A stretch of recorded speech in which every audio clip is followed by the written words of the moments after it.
Suatu ketika, ayahanda Abu Nawas yang sudah tua itu sakit parah, dan pada akhirnya meninggal dunia.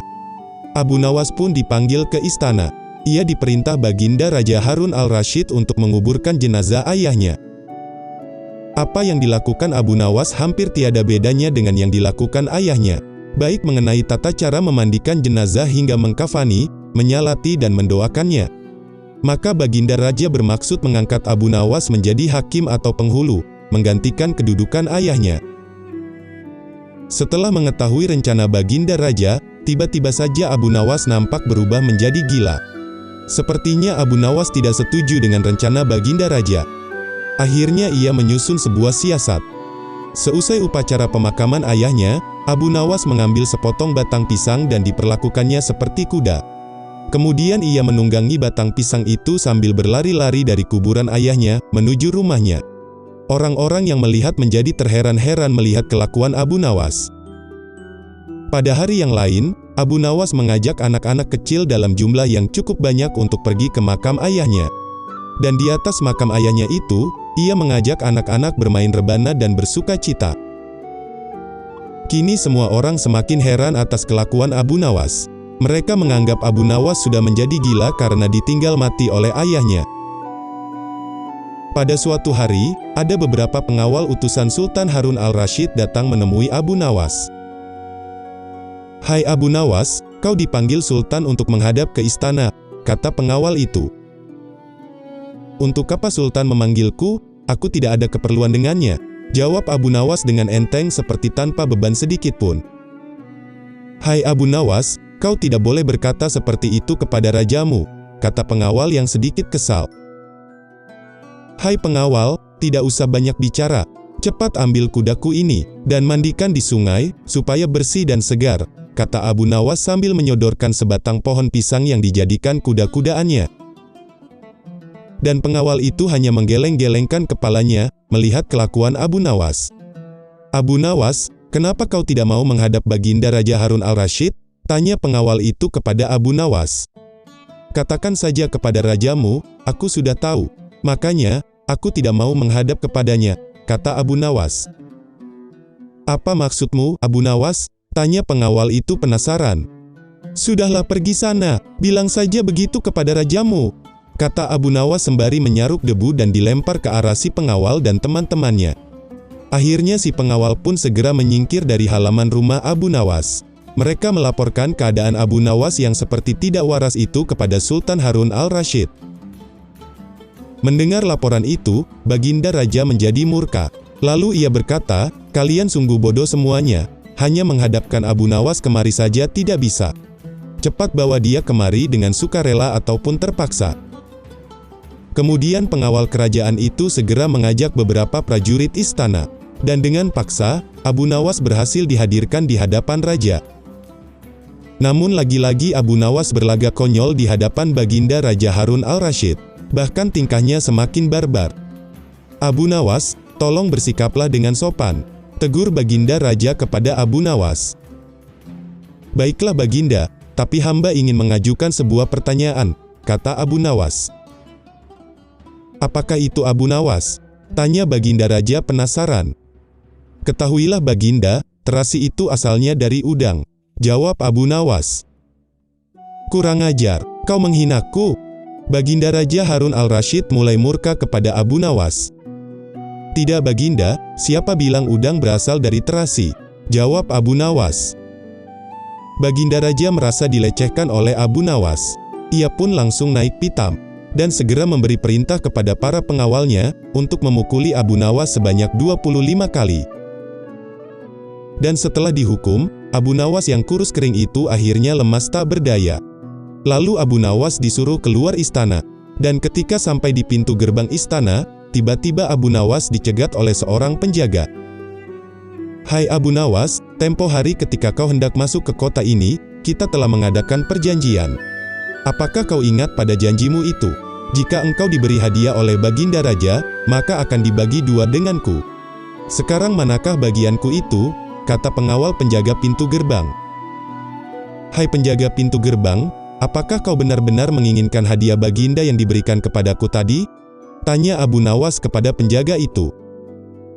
Iya, tentu saja, itu kan sudah merupakan perjanjian kita, kata sang penjaga. Baiklah, kalau begitu, akan aku berikan semuanya untukmu, kata Abu Nawas. Ternyata, kau baik hati juga Abu Nawas. Tapi memang sudah seharusnya begitu, kau kan sudah sering menerima hadiah dari Baginda Raja, kata sang penjaga. Tanpa banyak kata lagi, Abu Nawas langsung mengambil sebatang kayu yang agak besar. Lalu penjaga itu dipukulinya sebanyak 25 kali. Tentu saja penjaga itu menjerit-jerit kesakitan, dan menganggap Abu Nawas sudah gila. Setelah penjaga gerbang kota itu klenger, Abu Nawas segera meninggalkannya begitu saja. Sementara itu si penjaga pintu gerbang mengadukan nasibnya kepada Sultan Harun al-Rasyid. Setelah menerima laporan dari penjaga gerbang, Baginda Raja Harun al-Rasyid segera memerintahkan pengawalnya untuk memanggil Abu Nawas. Dan sesampainya di hadapan Baginda Raja Harun al-Rasyid, Abu Nawas langsung diinterogasi. Hai Abu Nawas, benarkah kau telah memukuli penunggu pintu gerbang kota ini sebanyak 25 kali pukulan? Tanya Baginda Raja kepada Abu Nawas.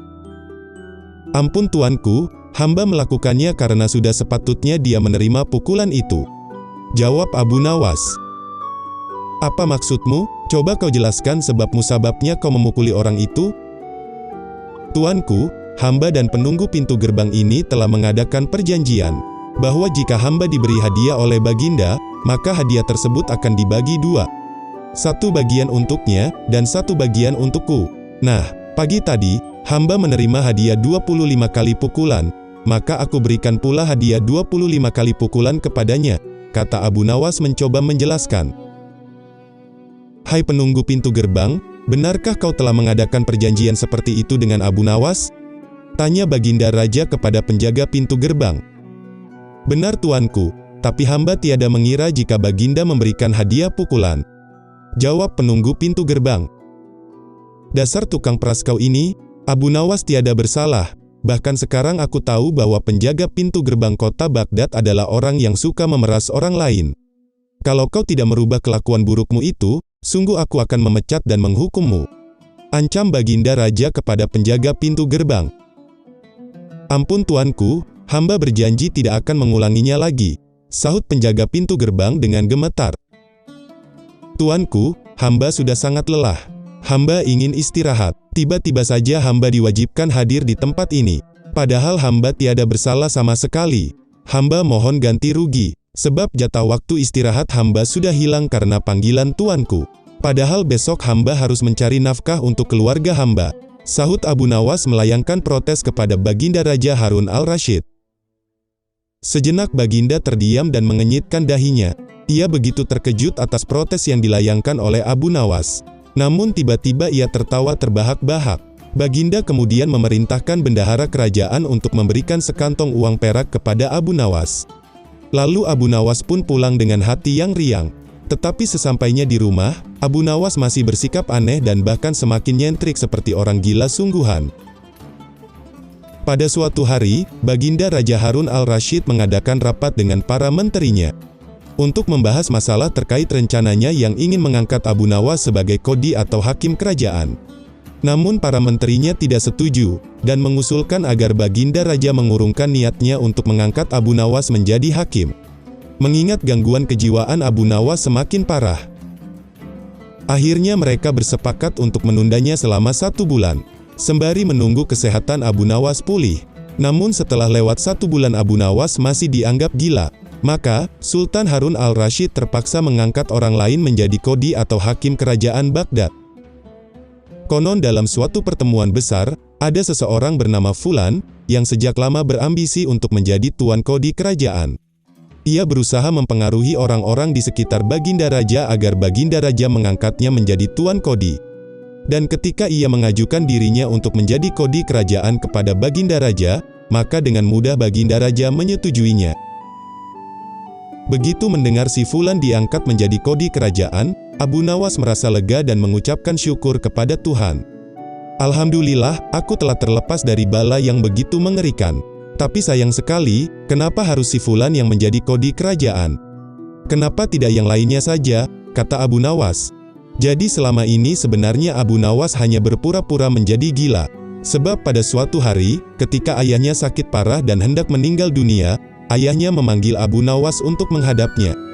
Kemudian Abu Nawas pun datang mendapati ayahnya yang sudah lemah lunglai. "Hai anakku, aku sudah hampir mati. Sekarang aku minta, ciumlah telinga kanan dan telinga kiriku," perintah ayah Abu Nawas. Kemudian Abu Nawas segera menuruti permintaan terakhir ayahnya. Ia lalu mencium telinga kanan ayahnya, ternyata berbau harum. Sedangkan yang sebelah kiri, berbau sangat busuk. Lalu sang ayah meminta Abu Nawas untuk menceritakan dengan jujur terkait bau yang telah ia cium. "Wahai ayahku, aku sungguh merasa sangat heran, kenapa telinga yang sebelah kanan berbau harum sekali. Sedangkan telinga yang sebelah kiri, baunya teramat busuk," kata Abu Nawas.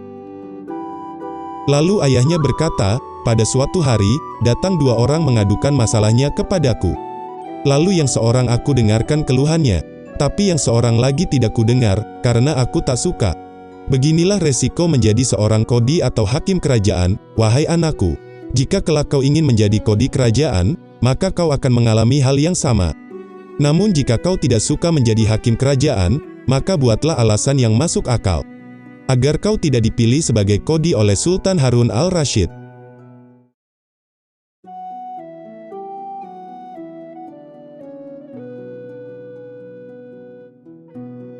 Pada suatu sore, ketika Abu Nawas sedang mengajar murid-muridnya, ada dua orang tamu yang datang ke rumahnya.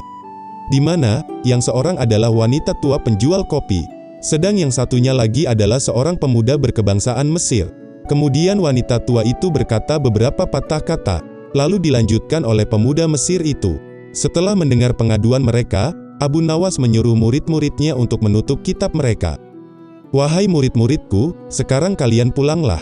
Jangan lupa ajak teman-teman kalian datang kepadaku pada malam hari ini sambil membawa cangkul, kapak dan martil serta batu," perintah Abu Nawas kepada murid-muridnya. Mendengar perintah gurunya, murid-murid Abu Nawas merasa sangat heran. Namun mereka begitu patuh kepada Abu Nawas dan mereka merasa yakin gurunya selalu membuat kejutan dan berada di pihak yang benar. Kemudian pada malam harinya, mereka pun datang ke rumah Abu Nawas dengan membawa peralatan yang telah diminta oleh Abu Nawas. "Hai kalian semua, pergilah malam hari ini untuk merusak rumah Tuan Kodi yang baru saja jadi. Jika ada yang berusaha mencegah kalian, janganlah kalian pedulikan, terus hancurkan saja rumah Tuan Kodi yang baru itu. Jika ada yang bertanya kepada kalian, katakan saja aku yang menyuruhnya. Dan barang siapa yang hendak melempari kalian, maka pukullah mereka, dan lemparilah mereka dengan batu yang kalian bawa," perintah Abu Nawas kepada murid-muridnya. Mendengar perintah dari Abu Nawas, mereka begitu terkejut. Namun Abu Nawas berusaha untuk meyakinkan murid-muridnya. Setelah berhasil meyakinkan murid-muridnya, mereka segera bergerak menuju rumah Tuan Kodi, sambil berteriak-teriak bagaikan demonstran. Orang-orang kampung merasa heran melihat kelakuan mereka. Lebih-lebih, ketika tanpa basa-basi lagi, mereka langsung merusak rumah Tuan Kodi. Orang-orang kampung itu berusaha mencegah perbuatan mereka. Namun karena jumlah mereka terlalu banyak, maka orang-orang kampung tak berani mencegahnya. Mendengar keributan dari luar rumahnya, Tuan Kodi segera keluar dari rumahnya dan bertanya kepada mereka, "Siapa yang menyuruh kalian merusak rumahku?" tanya Tuan Kodi kepada mereka. Lalu dengan serentak mereka menjawabnya, "Guru kami Tuan Abu Nawas yang menyuruh kami." Setelah menjawab pertanyaan Tuan Kodi, mereka bukannya berhenti. Mereka malah terus menghancurkan rumah Tuan Kodi, hingga rumah itu roboh dan rata dengan tanah.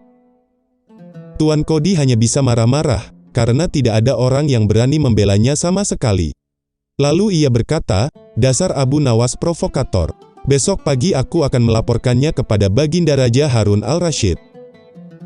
Keesokan harinya, Tuan Kodi mengadukan kejadian semalam kepada Baginda Raja Harun al-Rasyid. Sehingga Abu Nawas dipanggil untuk menghadap Baginda Raja.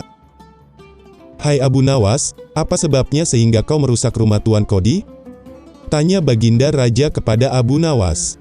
Kemudian Abu Nawas menjawabnya dengan santai, "Wahai tuanku, sebabnya ialah, pada suatu malam hamba bermimpi, bahwasanya Tuan Kodi menyuruh hamba merusak rumahnya, sebab rumah itu tidak cocok baginya, dan dia menginginkan rumah yang lebih bagus lagi. Karena mimpi di malam itu, maka hamba segera merusak rumahnya." Setelah mendengar penjelasan dari Abu Nawas, lalu Baginda Raja berkata, "Hai Abu Nawas, apakah hanya karena mimpi, sebuah perintah harus dilakukan? Hukum dari negeri manakah yang kau pakai itu?" Kemudian dengan sangat tenang, Abu Nawas menjawabnya, "Wahai tuanku yang mulia, hamba juga memakai hukum Tuan Kodi yang baru-baru ini dia lakukan." Mendengar perkataan yang dilontarkan oleh Abu Nawas, seketika wajah Tuan Kodi menjadi pucat pasi. Bahkan ia terdiam 1000 bahasa. "Hai Tuan Kodi, benarkah kau mempunyai hukum seperti itu?" tanya Baginda Raja kepada Tuan Kodi. Tetapi Tuan Kodi tiada bisa menjawab. Wajahnya nampak begitu pucat, dan tubuhnya gemetaran karena takut. "Hai Abu Nawas, janganlah membuatku pusing. Coba jelaskan kepadaku sekarang juga. Kenapa bisa ada peristiwa seperti ini?" kata Baginda Raja. "Jadi begini tuanku yang mulia, beberapa hari yang lalu, ada seorang pemuda Mesir datang ke negeri Baghdad ini untuk berdagang sambil membawa harta yang banyak sekali. Pada suatu malam, ia bermimpi menikah dengan anak Tuan Kodi dengan mahar yang sangat besar. Padahal Tuan Kodi tahu, itu hanyalah sebuah mimpi. Tetapi Tuan Kodi yang mendengar kabar itu, langsung mendatangi si pemuda Mesir tadi, dan meminta mahar untuk anaknya. Tentu saja pemuda Mesir itu tak mau membayar mahar hanya karena sebuah mimpi. Tetapi Tuan Kodi tetap merampas semua harta benda milik pemuda Mesir itu. Sehingga pemuda itu terpaksa menjadi seorang gelandangan, dan akhirnya ditolong oleh wanita tua penjual kopi. Baginda sangat terkejut setelah mendengar penuturan Abu Nawas. Tetapi Baginda Raja masih belum percaya 100%. Maka ia memerintahkan Abu Nawas agar memanggil si pemuda Mesir itu. Setelah pemuda itu dihadirkan, lalu Baginda Raja meminta agar pemuda itu menceritakan apa yang telah dialaminya selama ia berada di kota Baghdad. Dan ternyata apa yang diceritakan pemuda Mesir itu sama persis dengan yang diceritakan oleh Abu Nawas. Setelah mendengar penuturan pemuda Mesir itu, Baginda Raja sangat murka. Tuan Kodi yang baru menjabat itu lalu dipecat. Seluruh harta bendanya dirampas dan diberikan kepada si pemuda Mesir. Kemudian Abu Nawas dan pemuda itu pamit untuk meninggalkan istana. Pemuda Mesir itu merasa berhutang budi terhadap Abu Nawas, sehingga ia hendak membalas kebaikan Abu Nawas dengan memberinya imbalan. Namun Abu Nawas menolaknya karena Abu Nawas sungguh ikhlas melakukannya. Pemuda Mesir itu betul-betul terkagum-kagum atas kebaikan Abu Nawas. Sehingga, ketika ia kembali ke negeri Mesir, ia menceritakan tentang kehebatan Abu Nawas kepada penduduk Mesir. Sehingga nama Abu Nawas menjadi sangat terkenal di sana.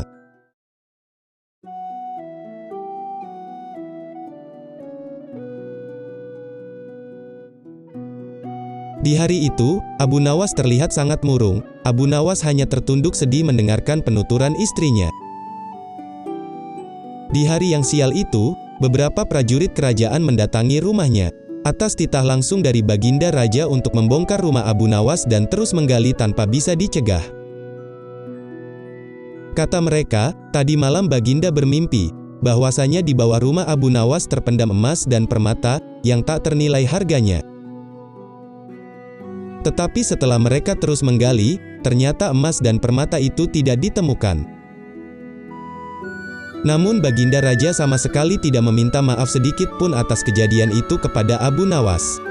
Apalagi untuk mengganti kerugian yang telah diperbuatnya. Hal inilah yang membuat Abu Nawas memendam dendam kepada Baginda Raja. Akhirnya Abu Nawas terus memeras otaknya untuk membalas perbuatan Baginda Raja. Namun, ia tak kunjung menemukan muslihat untuk membalas Baginda. Makanan yang dihidangkan oleh istrinya pun tidak dimakan, karena nafsu makannya lenyap. Pada keesokan harinya, Abu Nawas melihat lalat-lalat mulai menyerbu makanannya yang sudah basi. Tiba-tiba, Abu Nawas tertawa riang. "Tolong ambilkan kain penutup untuk makananku dan sebatang besi," perintah Abu Nawas kepada istrinya. "Untuk apa suamiku?" tanya istrinya merasa heran. "Untuk membalas Baginda Raja," jawab Abu Nawas dengan singkat. Dengan muka yang berseri-seri, Abu Nawas mulai berangkat menuju istana. Dan setibanya di sana, Abu Nawas langsung membungkuk hormat kepada Baginda Raja. "Ampun tuanku, Hamba menghadap tuanku dengan maksud untuk mengadukan perlakuan tamu-tamu yang tidak diundang. Tiba-tiba mereka memasuki rumah hamba tanpa izin dari hamba dan berani memakan makanan hamba. Siapakah tamu-tamu yang tidak diundang itu, wahai Abu Nawas? Lalat-lalat ini tuanku, jawab Abu Nawas sambil membuka tutup makanannya. Lantas kepada siapa lagi kalau bukan kepada baginda junjungan hamba? Hamba mengadukan perlakuan yang tidak adil ini, tuturnya dengan mimik wajah penuh sedih. Lalu, keadilan yang bagaimanakah yang engkau inginkan dariku? Begini baginda, hamba hanya menginginkan izin tertulis dari baginda, agar hamba bisa dengan leluasa menghukum lalat-lalat itu, ujar Abu Nawas meminta izin kepada baginda raja. Atas permintaan yang sangat aneh itu, baginda raja sama sekali tidak bisa mengelakkan diri untuk menolak permintaan Abu Nawas. Karena pada saat itu para menteri sedang berkumpul di istana bersamanya. Maka dengan sangat terpaksa, baginda membuat surat izin yang isinya memperkenankan Abu Nawas untuk memukul lalat-lalat itu dimanapun mereka hinggap. Setelah mendapatkan izin, tanpa menunggu perintah baginda lagi, Abu Nawas langsung mengusir lalat-lalat di piringnya hingga mereka berterbangan, dan hinggap ke sana kemari. Dengan tongkat besi yang sudah sejak tadi dibawanya dari rumah, Abu Nawas mulai mengejar dan memukuli lalat-lalat itu dengan sangat semangat. Lalat-lalat itu ada yang hinggap di kaca istana. Abu Nawas dengan leluasa memukul kaca itu hingga hancur, lalu di vas bunga yang indah. Kemudian giliran patung hias yang menjadi sasaran empuknya, sehingga sebagian dari istana dan perabotannya remuk diterjang tongkat besi Abu Nawas. Bahkan, Abu Nawas tanpa merasa malu untuk memukul setiap lalat yang kebetulan hinggap di tempayan baginda raja. Melihat apa yang sedang terjadi di hadapannya, baginda raja sama sekali tidak bisa berbuat apa-apa, kecuali menyadari kekeliruan yang telah dilakukan terhadap Abu Nawas dan keluarganya. Dan setelah merasa sudah puas, Abu Nawas mohon diri untuk pamit meninggalkan istana kepada baginda raja. Barang-barang kesayangan baginda banyak yang hancur. Bukan hanya itu saja, baginda juga harus menanggung rasa malu. Akhirnya baginda raja menyadari suatu hal, betapa kelirunya karena telah berbuat semena-mena kepada Abu Nawas.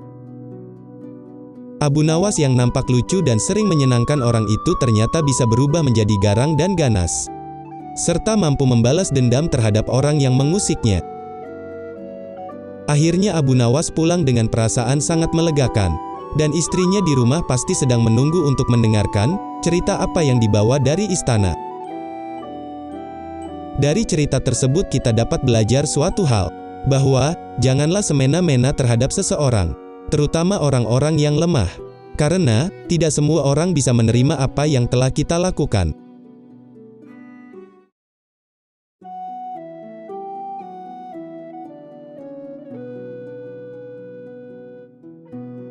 Sejak peristiwa penghancuran barang-barang di istana oleh Abu Nawas, yang dilegalisir oleh baginda, sejak saat itu pula baginda ingin menangkap Abu Nawas untuk dijebloskan ke penjara. Sudah menjadi ketentuan hukum, bagi siapa saja yang tidak sanggup melaksanakan titah baginda, maka tanpa disangsikan lagi, ia pasti akan mendapat hukuman. Baginda tahu bahwa Abu Nawas amat takut kepada harimau. Dan pada suatu hari, baginda memerintahkan prajuritnya menjemput Abu Nawas, agar bergabung dengan rombongan baginda Raja Harun al-Rasyid, untuk berburu harimau. Benar saja, Abu Nawas merasa ketakutan dan gemetar. Tetapi, di sisi lain, ia juga tidak berani menolak perintah baginda. Pada suatu hari, dalam perjalanan menuju ke hutan, tiba-tiba cuaca yang cerah berubah menjadi mendung. Baginda memanggil Abu Nawas dengan penuh rasa hormat. Abu Nawas lalu menghampiri baginda. "Tahukah mengapa engkau aku panggil?" tanya baginda kepada Abu Nawas, tanpa sedikit pun senyum di wajahnya. "Ampun tuanku, hamba belum tahu," jawab Abu Nawas. "Lihatlah, sebentar lagi akan turun hujan. Sementara hutan masih sangat jauh dari sini. Aku akan memberimu kuda yang lamban, sedangkan aku dan pengawal-pengawalku akan menunggang kuda yang cepat. Nanti pada waktu makan siang, kita berkumpul di tempat peristirahatanku. Namun bila hujan turun, kita harus menghindarinya dengan cara kita masing-masing, agar pakaian kita tetap kering. Sekarang, mari kita berpencar Abu Nawas. Baginda mencoba menjelaskan maksudnya kepada Abu Nawas. Kemudian Baginda dan rombongan mulai bergerak. Abu Nawas kini tahu akan suatu hal, bahwa Baginda akan menjebaknya. Ia harus mencari akal untuk lolos dari jebakan Baginda Raja. Dan ketika Abu Nawas sedang berpikir memutar otaknya, tiba-tiba hujan pun turun. Begitu hujan turun, Baginda dan rombongannya segera memacu kuda untuk mencapai tempat perlindungan yang terdekat. Tetapi karena derasnya hujan, Baginda dan para pengawalnya basah kuyup terkena hujan.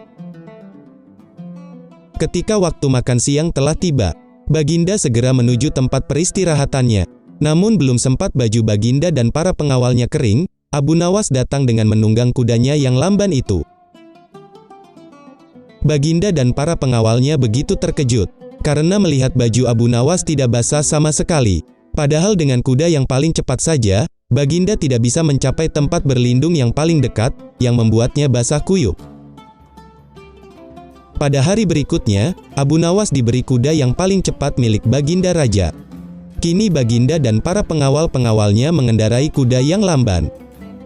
Setelah Abu Nawas dan rombongan kerajaan berpencar, hujan pun turun seperti kemarin. Sialnya, hujan hari ini turun lebih deras daripada kemarin. Baginda dan pengawalnya pun langsung basah kuyup terkena hujan, karena kuda yang ditungganginya tidak bisa berlari dengan kencang. Ketika saat bersantap siang tiba, Abu Nawas tiba di tempat peristirahatan lebih awal dari Baginda dan pengawalnya. Di sana ia menunggu kedatangan Baginda Raja dan pengawalnya. Selang beberapa saat, Baginda dan para pengawalnya pun tiba, dengan pakaian yang basah kuyup terkena hujan. Melihat Abu Nawas dengan pakaian yang tetap kering, Baginda menjadi penasaran. Beliau tidak sanggup lagi menahan keingintahuan yang selama ini disembunyikannya. Dan akhirnya Baginda pun bertanya kepada Abu Nawas. "Terus terang, bagaimana caranya menghindari hujan, wahai Abu Nawas?" tanya Baginda Raja kepada Abu Nawas. "Mudah saja tuanku yang mulia," kata Abu Nawas sambil tersenyum. "Bagaimana bisa, sedangkan aku saja dengan kuda yang cepat, tidak sanggup mencapai tempat berteduh yang terdekat. Apalagi, dengan kuda yang sangat lamban ini," kata Baginda melanjutkan. "Hamba sebenarnya tidak melarikan diri dari hujan. Tetapi begitu hujan turun, hamba secepat mungkin melepas pakaian hamba, dan segera melipatnya, lalu mendudukinya. Ini hamba lakukan sampai hujan berhenti." Mendengar penjelasan dari Abu Nawas, akhirnya Baginda Raja mengakui kecerdikan Abu Nawas. Baginda Raja sama sekali tidak terbesit dalam pikirannya untuk melakukan hal itu. Dan akhirnya Abu Nawas lolos dari jebakan Baginda Raja.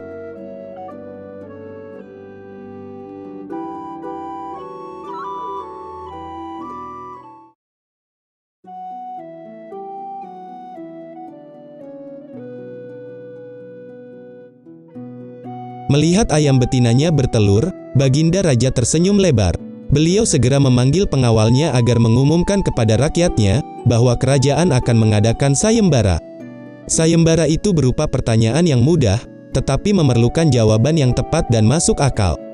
Barang siapa yang bisa menjawab pertanyaan itu dengan logis, ia akan mendapatkan imbalan yang amat menggiurkan, yaitu 1 pundi penuh uang emas.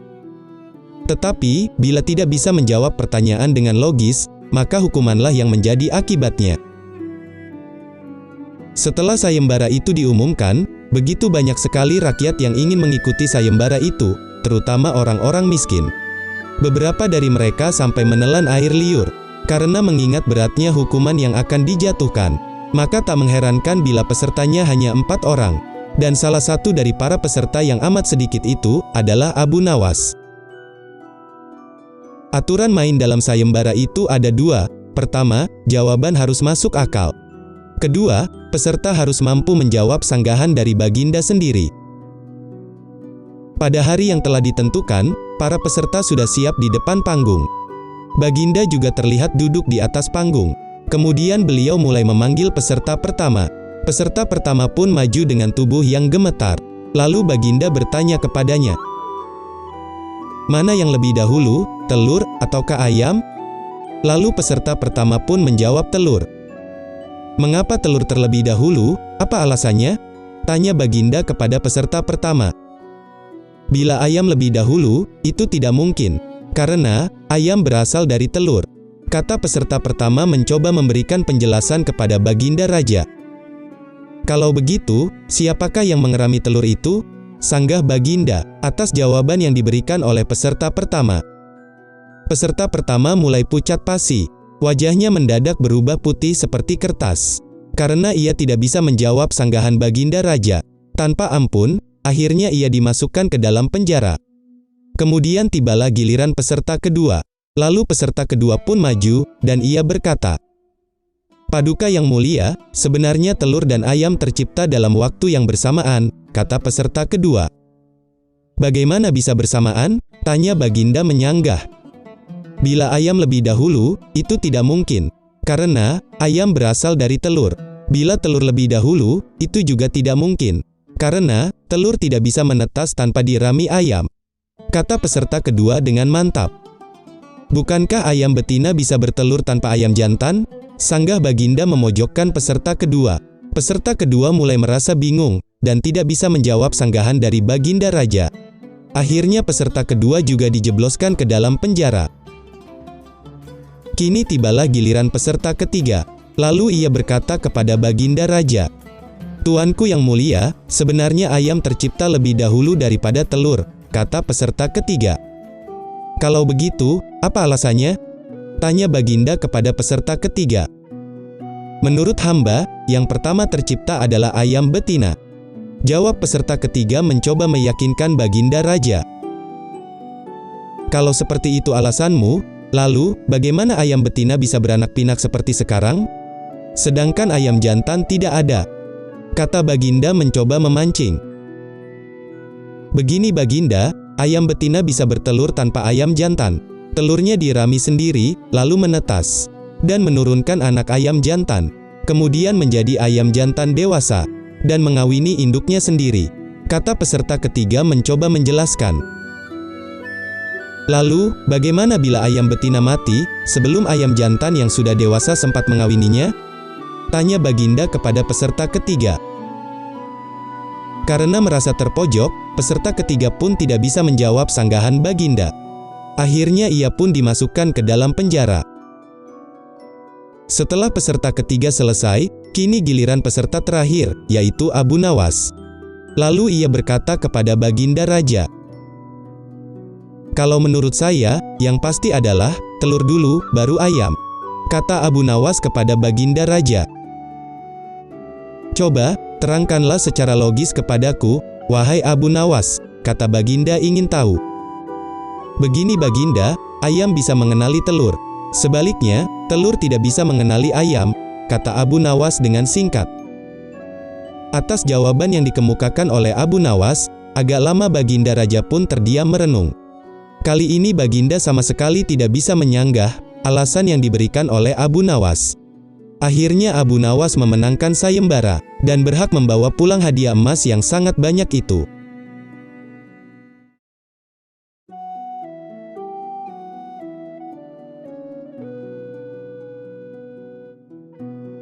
Di siang itu, Abu Nawas sedang berjalan-jalan santai. Dari kejauhan, ia melihat ada kerumunan massa.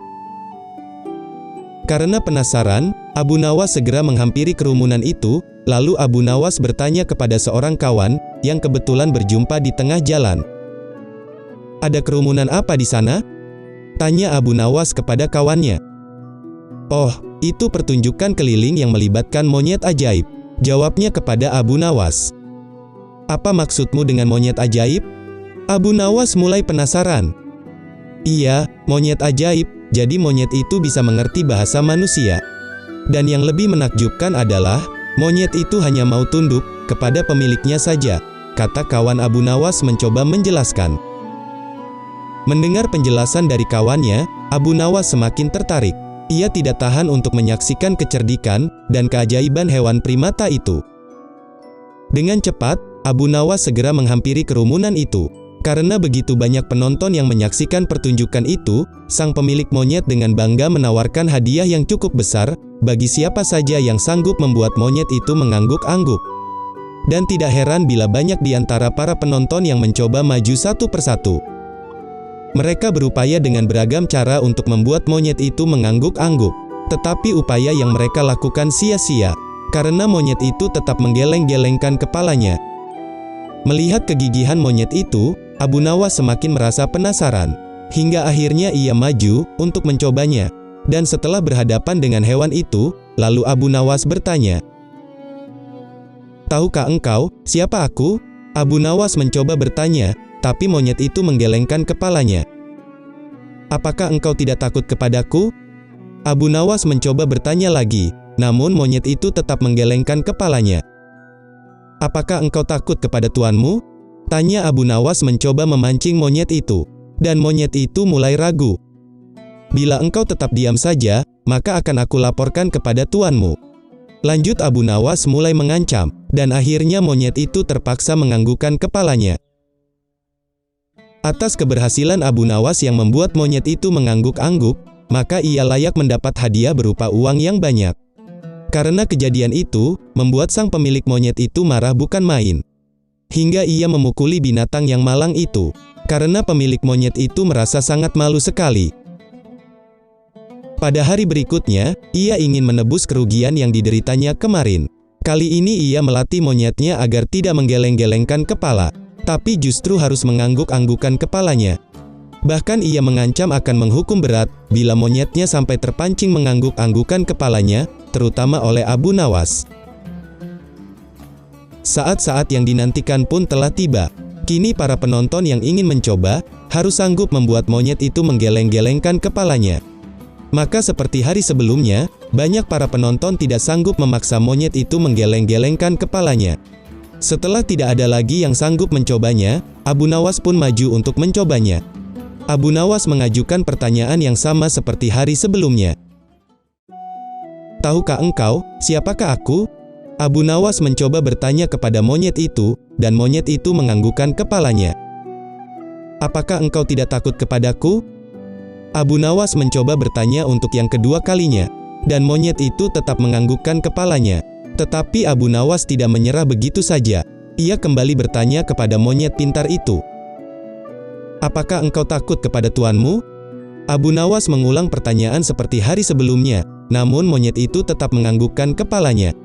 Karena monyet itu lebih takut terhadap ancaman tuannya. Tidak kehabisan akal, akhirnya Abu Nawas mengeluarkan bungkusan kecil berisi balsam panas. "Tahukah engkau, apa guna balsam ini?"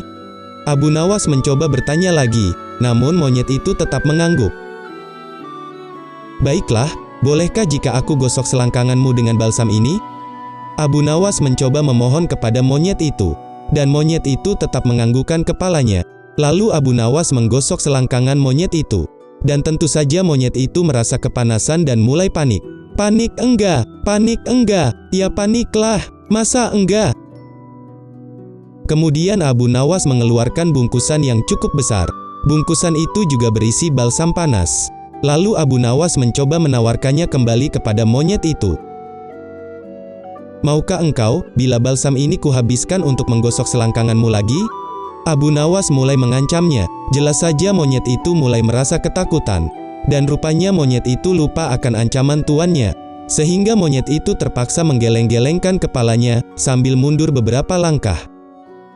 Dengan kecerdikan akalnya yang licin, akhirnya Abu Nawas mampu memenangkan sayembara. Dengan meruntuhkan kegigihan monyet, yang dianggap cerdik, untuk yang kedua kalinya.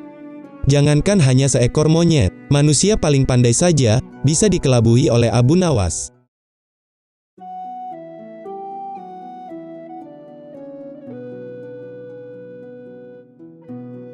Kala itu, Baginda baru saja selesai membaca kitab tentang kehebatan Raja Sulaiman, yang mampu memerintahkan para jin memindahkan singgasana Ratu Bilqis di dekat istananya. Baginda tiba-tiba merasa tertarik, dan hatinya mulai tergelitik untuk melakukan hal yang sama. Beliau ingin istananya dipindahkan ke atas gunung, agar bisa lebih leluasa menikmati pemandangan di sekitarnya. Ia merasa hal itu tidak mustahil, karena ada Abu Nawas yang cerdik yang pasti bisa melakukannya. Abu Nawas pun segera dipanggil untuk menghadap Baginda Raja Harun al-Rasyid. Setelah Abu Nawas dihadapkan, Baginda berkata, "Sanggupkah engkau memindahkan istanaku ke atas gunung, agar aku lebih leluasa melihat negeriku?" tanya Baginda kepada Abu Nawas. Namun, Abu Nawas tidak langsung menjawabnya. Ia berpikir sejenak, hingga keningnya berkerut. Karena, tidak mungkin menolak perintah Baginda kecuali kalau memang ingin dihukum. Akhirnya, Abu Nawas terpaksa menyanggupi proyek besar itu.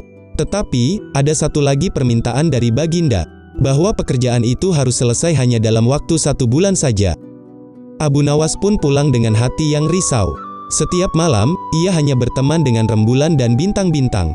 Hari demi hari, dilewatinya dengan kegundahan. Tidak ada hari yang lebih berat dalam hidup Abu Nawas kecuali di hari-hari yang berat itu. Tetapi pada hari ke-9, ia tidak lagi merasa gundah gulana. Pada keesokan harinya, Abu Nawas segera menuju istana. Ia menghadap Baginda untuk membahas pemindahan istananya.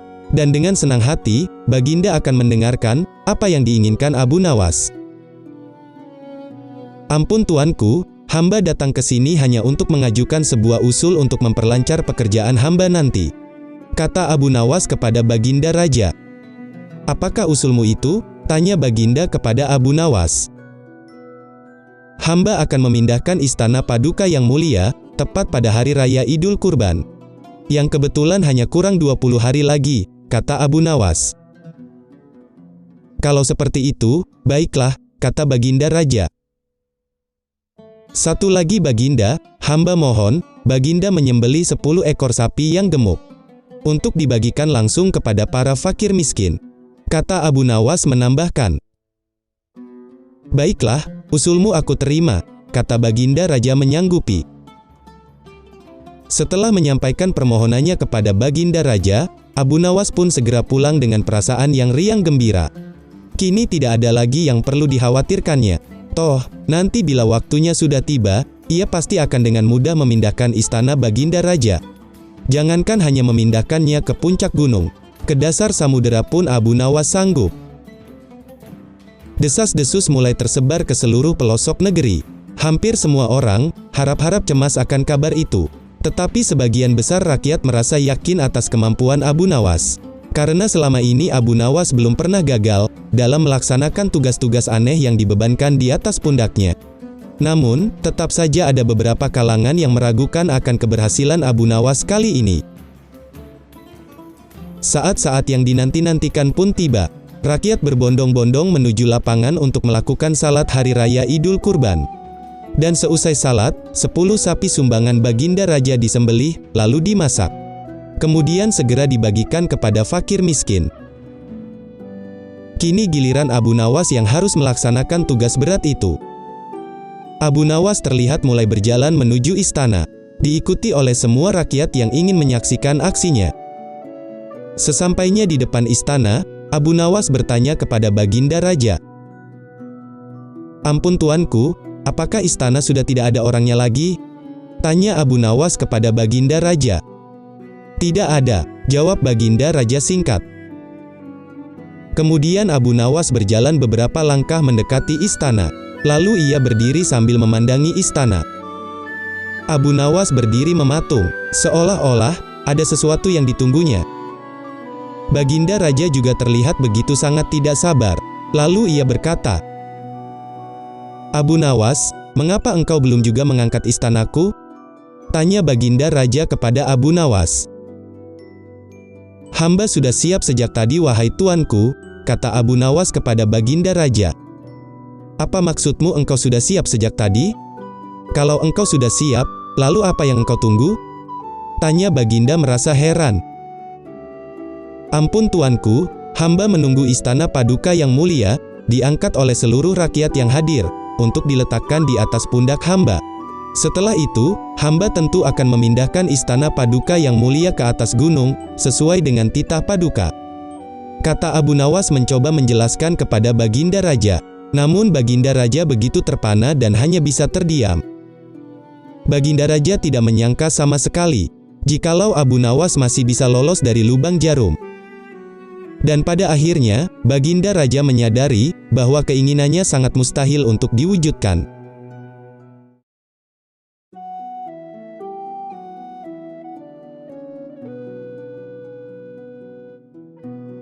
Tidak ada henti-hentinya, dan tidak ada kapok-kapoknya. Baginda Raja Harun al-Rasyid selalu memanggil Abu Nawas untuk dijebak dengan berbagai pertanyaan atau tugas yang aneh-aneh. Pada hari itu pun, Abu Nawas juga dipanggilnya untuk menghadap ke istana. Setibanya di istana, Baginda Raja langsung menyambut Abu Nawas dengan sebuah senyuman. "Akhir-akhir ini, aku sering mendapat gangguan perut," kata tabib pribadiku. "Katanya aku kena serangan angin," kata Baginda Raja memulai pembicaraan. "Ampun tuanku, apa yang bisa hamba lakukan hingga hamba dipanggil?" tanya Abu Nawas kepada Baginda Raja. "Aku hanya menginginkan engkau menangkap angin dan memenjarakannya," jawab Baginda Raja. Setelah mendengar jawaban Baginda Raja, Abu Nawas hanya bisa diam. Tak sepatah kata pun keluar dari mulutnya. Ia sama sekali tidak memikirkan bagaimana cara menangkap angin. Ia justru bingung memikirkan cara untuk membuktikannya ke Baginda Raja, bahwa yang ditangkap itu memang benar-benar angin. Karena hakikatnya, angin tidak bisa dilihat dengan kasat mata. Tidak ada benda yang lebih aneh dari angin. Tidak seperti halnya air, walaupun tidak berwarna, tetapi masih bisa dilihat. Sedangkan angin, tidak bisa dilihat sama sekali. Baginda Raja hanya memberi Abu Nawas waktu tidak lebih dari 3 hari. Abu Nawas pulang membawa pekerjaan rumah dari Baginda Raja. Namun Abu Nawas tidak begitu sedih, karena berpikir sudah merupakan bagian dari hidupnya. Bahkan merupakan suatu kebutuhan baginya. Ia sangat meyakini bahwa dengan berpikir, akan terbentang jalan keluar dari kesulitan yang sedang dihadapi. Dan dengan berpikir pula, ia yakin bisa menyumbangkan sesuatu kepada orang lain yang membutuhkannya. Terutama orang-orang miskin. Karena tidak jarang pula, Abu Nawas berhasil menggondol sepundi penuh uang emas sebagai hadiah dari Baginda Raja, atas kecerdikannya. Tetapi sudah 2 hari, Abu Nawas belum juga mendapat ide untuk menangkap angin. Apalagi sampai memenjarakannya. Sedangkan besok adalah hari terakhir yang telah ditetapkan Baginda Raja. Abu Nawas pun hampir putus asa. Abu Nawas benar-benar tidak bisa tidur walau hanya sekejap. Mungkin sudah suratan takdir, sepertinya kali ini Abu Nawas harus menjalani hukuman. Karena telah gagal melaksanakan perintah Baginda. Ia berjalan begitu gontai saat menuju istana. Di sela-sela kepasrahannya kepada takdir, tiba-tiba ia ingat sesuatu. Yaitu tentang Aladin dan lampu wasiatnya. Bukankah jin itu tidak terlihat? Abu Nawas bertanya kepada dirinya sendiri. Lalu ia berjingkrak girang, dan segera berlari pulang. Sesampainya di rumah, ia secepat mungkin menyiapkan segala sesuatunya. Kemudian segera menuju istana. Sesampainya di pintu gerbang istana, Abu Nawas langsung dipersilahkan masuk oleh para pengawal. Karena Baginda Raja sudah menunggu kehadirannya. Dengan sangat tidak sabar, Baginda langsung bertanya kepada Abu Nawas. "Sudahkah engkau berhasil memenjarakan angin, wahai Abu Nawas?" tanya Baginda Raja kepada Abu Nawas. "Sudah Paduka yang mulia," jawab Abu Nawas dengan muka yang berseri-seri, sambil mengeluarkan botol yang sudah disumbat. Kemudian Abu Nawas menyerahkan botol itu kepada Baginda Raja Harun al-Rasyid. "Mana anginnya, wahai Abu Nawas?" tanya Baginda kepada Abu Nawas. "Ada di dalam botol itu tuanku yang mulia," jawab Abu Nawas penuh takzim. "Aku tak melihat apa-apa," kata Baginda Raja.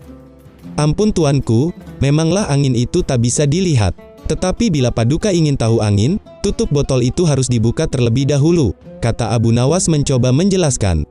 Setelah tutup botol itu dibuka, Baginda mencium bau busuk, yakni bau kentut yang begitu menyengat hidung. "Bau apa ini?" tanya Baginda mulai marah. "Ampun tuanku, tadi hamba buang angin, dan hamba memasukkannya ke dalam botol itu. Karena hamba takut angin yang hamba buang itu keluar, maka hamba memenjarakannya dengan cara menyumbat mulut botol itu," kata Abu Nawas mulai ketakutan.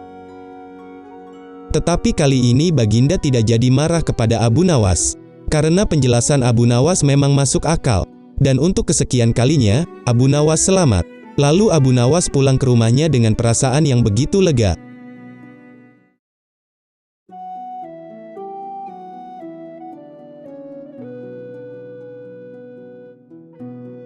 Kisah kali ini mirip dengan kejadian pada masa Nabi Sulaiman ketika masih muda. Ketika itu, ada seorang bayi yang diakui oleh dua orang ibu yang sama-sama ingin memiliki anak.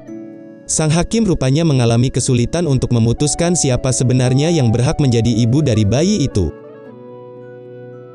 Karena kasus tersebut telah berlarut-larut, maka terpaksa sang hakim menghadap Baginda Raja untuk meminta bantuan.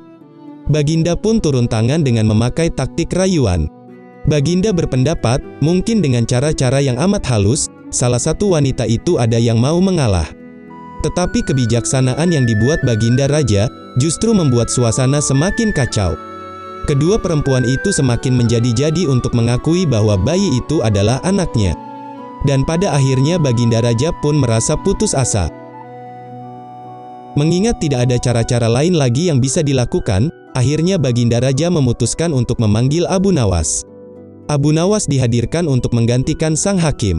Namun Abu Nawas tidak mau menjatuhkan putusan pada hari itu juga, melainkan menundanya sampai hari berikutnya.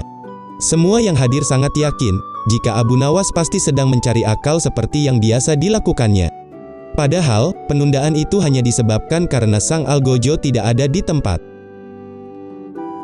Pada keesokan harinya, sidang pengadilan diteruskan lagi. Abu Nawas segera memanggil algojo dengan membawa sebilah pedang di tangannya. Lalu Abu Nawas memerintahkan agar bayi itu diletakkan di atas meja. "Apa yang akan engkau perbuat terhadap bayi itu, wahai Abu Nawas?" kata kedua perempuan itu saling memandang. Kemudian Abu Nawas berkata, "Sebelum saya mengambil tindakan, apakah salah satu dari kalian bersedia untuk mengalah dan menyerahkan bayi itu kepada yang memang berhak memilikinya?" Setelah mendengar penjelasan dari Abu Nawas, kemudian keduanya berkata dengan serentak, "Tidak, bayi itu adalah anakku." "Baiklah, kalau kalian memang sungguh-sungguh untuk menginginkan bayi ini, dan tidak ada satupun yang mau mengalah, maka saya terpaksa akan membelah bayi ini menjadi dua bagian, dan dibagikan sama rata untuk kalian berdua," kata Abu Nawas mencoba mengancam mereka. Mendengar keputusan dari Abu Nawas, reaksi perempuan pertama, girangnya bukan kepalang. Sedangkan perempuan kedua, menjerit-jerit histeris. "Jangan, aku mohon jangan belah bayi itu. Biarlah aku rela, jika bayi itu seutuhnya diserahkan kepada perempuan itu," kata perempuan kedua, mencoba memohon kepada Abu Nawas. Mendengar hal itu, Abu Nawas akhirnya tersenyum lega. Sekarang topeng mereka berdua sudah terbuka. Lalu Abu Nawas segera mengambil bayi itu, dan langsung menyerahkannya kepada perempuan kedua. Abu Nawas melakukan hal itu karena tidak ada seorang ibu pun yang tega menyaksikan anaknya disembelih, apalagi di hadapan mata kepala sendiri. Lalu Abu Nawas meminta agar perempuan pertama dihukum sesuai dengan perbuatannya. Akhirnya, Baginda Raja merasa begitu puas terhadap keputusan Abu Nawas. Dan sebagai rasa terima kasih, Baginda Raja menawari Abu Nawas untuk menjadi penasehat hakim kerajaan. Tetapi, Abu Nawas menolak tawaran dari Baginda Raja, karena menurutnya, ia lebih senang menjadi rakyat biasa.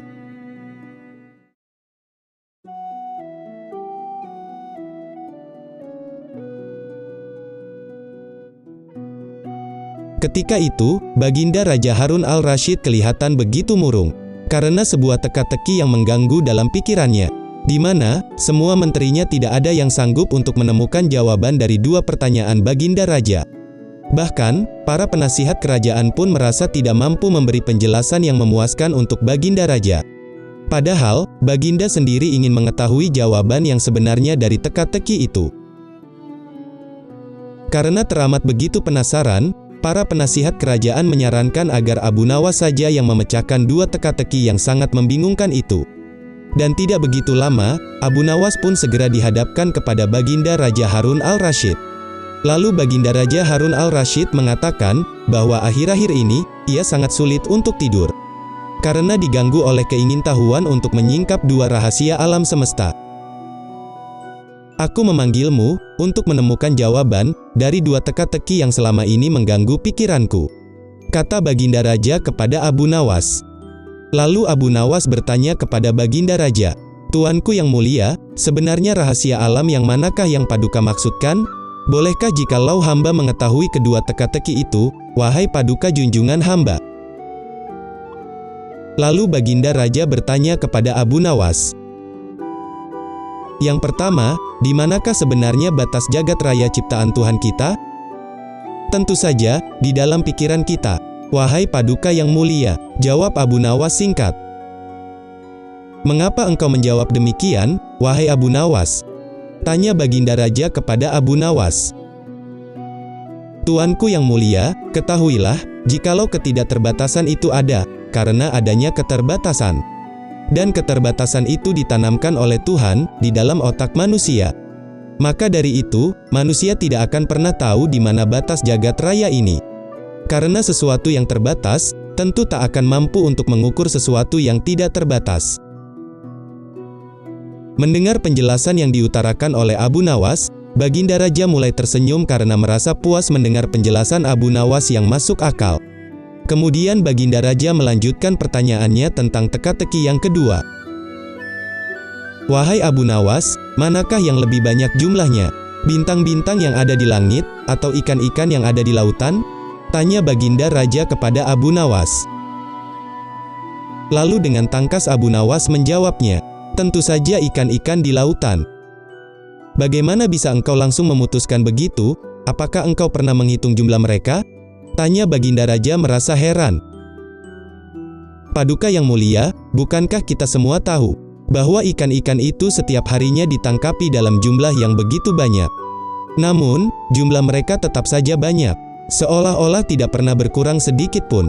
Sementara, meskipun bintang-bintang di atas sana itu terlihat begitu banyak, tetapi mereka tidak pernah rontok, seolah-olah tetap seperti itu jumlahnya. Setelah mendengar penjelasan dari Abu Nawas, seketika itu rasa penasaran yang selama ini menghantui Baginda Raja, sirna tak berbekas. Dan atas jasa Abu Nawas yang berhasil menjawab teka-teki itu, Baginda Raja Harun al-Rasyid memberi hadiah Abu Nawas dan istrinya dengan emas yang cukup banyak.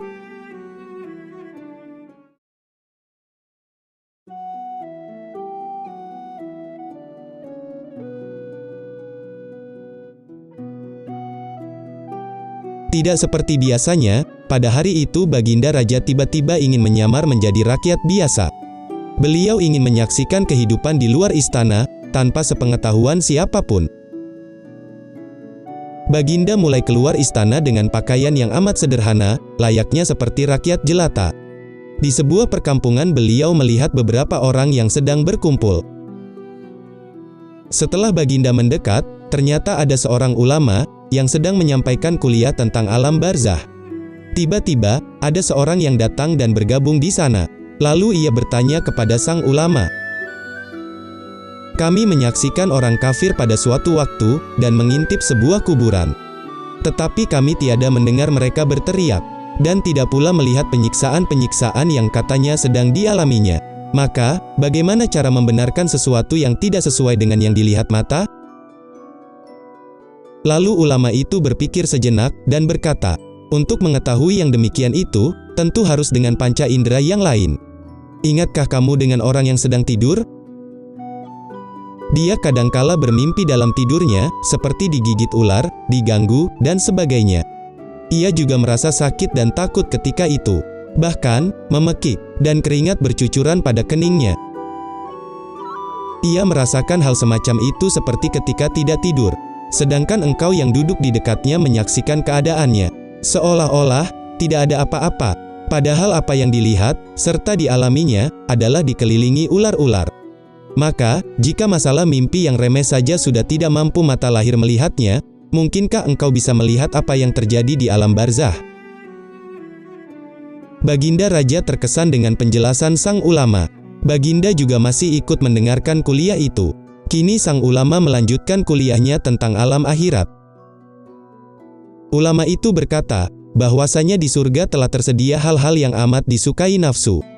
Termasuk juga benda-benda. Salah satu benda-benda itu adalah mahkota yang amat luar biasa indahnya. Tak ada yang lebih indah dari barang-barang di surga, karena barang-barang itu tercipta dari cahaya. Saking indahnya, maka satu mahkota jauh lebih bagus dari dunia dan isinya. Baginda semakin terkesan dengan penjelasan yang disampaikan sang ulama. Setelah selesai, Baginda langsung kembali ke istananya. Baginda sudah tidak sabar ingin menguji kemampuan Abu Nawas. Kemudian Baginda Raja pun memanggil Abu Nawas. "Wahai Abu Nawas, aku menginginkan engkau sekarang juga untuk pergi ke surga. Kemudian bawakan aku sebuah mahkota surga yang katanya tercipta dari cahaya. Apakah engkau sanggup?" Perintah Baginda Raja kepada Abu Nawas. "Sanggup Paduka yang mulia," kata Abu Nawas. Ia langsung menyanggupi tugas yang sebenarnya mustahil untuk dilaksanakan. Tetapi, Baginda harus menyanggupi pula satu syarat yang akan hamba ajukan. Lanjut Abu Nawas berkata kepada Baginda. "Sebutkan syarat itu," kata Baginda kepada Abu Nawas. "Hamba mohon agar Baginda menyediakan pintunya, supaya hamba bisa segera memasukinya," ucap Abu Nawas. "Pintu apa?" tanya Baginda kepada Abu Nawas. Ia belum mengerti maksud Abu Nawas. "Pintu alam akhirat yang mulia," jawab Abu Nawas. "Apakah itu?" tanya Baginda kepada Abu Nawas. "Pintunya adalah hari kiamat. Ketahuilah wahai Paduka yang mulia, masing-masing alam mempunyai pintu. Pintu alam dunia adalah liang peranakan ibu. Pintu alam barzah adalah kematian. Dan pintu alam akhirat adalah hari kiamat. Sedangkan surga itu berada di dalam alam akhirat. Bila Baginda masih tetap menghendaki hamba mengambilkan sebuah mahkota di surga, maka dunia harus kiamat terlebih dahulu." Mendengar penjelasan dari Abu Nawas, Baginda Raja pun terdiam. Sementara di sela-sela kebingungan Baginda Raja Harun al-Rasyid, Abu Nawas bertanya, "Masihkah Baginda menginginkan mahkota dari surga?" Namun Baginda Raja tidak bisa menjawab sama sekali. Beliau terdiam 1000 bahasa. Sejenak kemudian, Abu Nawas pun langsung mohon diri, karena dirasa Baginda Raja sudah tahu jawabannya.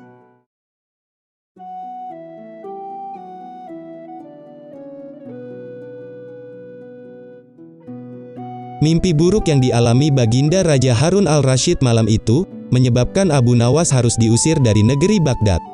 Abu Nawas sungguh tidak berdaya oleh keputusan Baginda Raja. Karena bagaimanapun, ia harus segera menyingkir meninggalkan negeri Baghdad. Dan masih begitu jelas terngiang-ngiang, kata-kata Baginda Raja di telinga Abu Nawas. "Tadi malam aku bermimpi bertemu dengan seorang laki-laki tua. Ia mengenakan jubah putih, lalu ia berkata, bahwa negeriku akan ditimpa bencana, apabila orang yang bernama Abu Nawas masih tetap tinggal di negeri ini. Ia harus segera diusir dari negeri ini, sebab orang itu akan membawa kesialan. Ia boleh kembali ke negeri ini dengan syarat tidak boleh dengan berjalan kaki, berlari, merangkak, melompat-lompat dan menunggang keledai atau binatang tunggangan yang lainnya." Setelah mendengar kata-kata Baginda Raja, dengan berat hati, dan dengan bekal yang diperkirakan cukup, Abu Nawas mulai meninggalkan rumah. Istrinya begitu terpukul, dan hanya bisa mengiringi kepergian suaminya, dengan derayan air mata. Kini, sudah 2 hari berlalu. Abu Nawas pergi dengan mengendarai keledainya. Bekal yang dibawanya juga mulai menipis. Abu Nawas tidak terlalu meresapi pengusiran dirinya, dengan kesedihan yang terlalu mendalam. Tetapi, justru malah sebaliknya. Abu Nawas merasa bertambah yakin, bahwa Tuhan yang Maha Perkasa, akan segera menolong dirinya, keluar dari kesulitan yang sedang melilit pikirannya. Bukankah tiada seorang teman pun yang lebih baik daripada Allah Subhanahu wa Ta'ala, di dalam masa seperti itu? Setelah beberapa hari dari kepergiannya, kini Abu Nawas berada di negeri orang.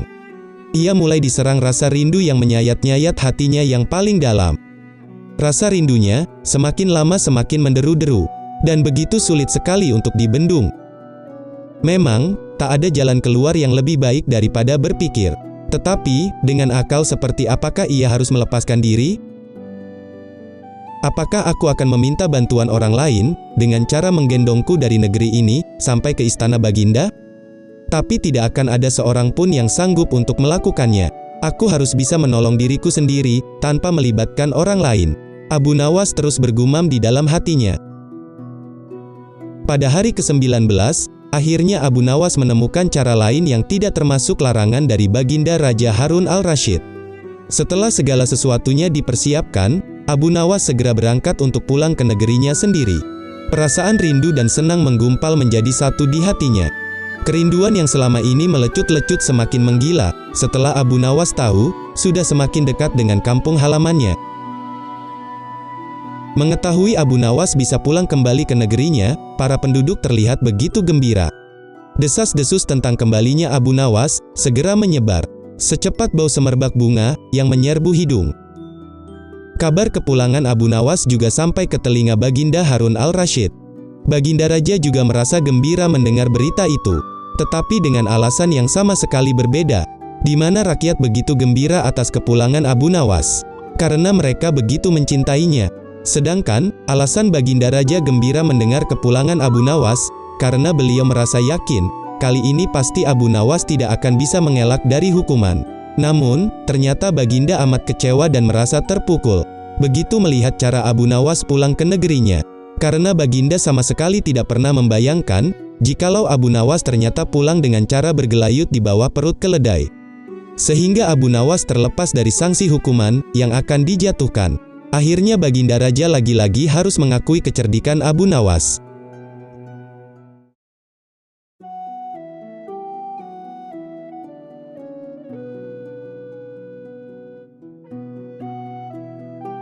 Abu Nawas sebenarnya adalah seorang ulama sufi yang alim. Tak begitu mengherankan, jika Abu Nawas memiliki murid yang tidak sedikit. Di antara sekian banyak muridnya, ada satu orang yang hampir selalu menanyakan, mengapa Abu Nawas sering mengatakan begini dan begitu. Suatu ketika, ada 3 orang tamu bertanya kepada Abu Nawas, dengan pertanyaan yang sama.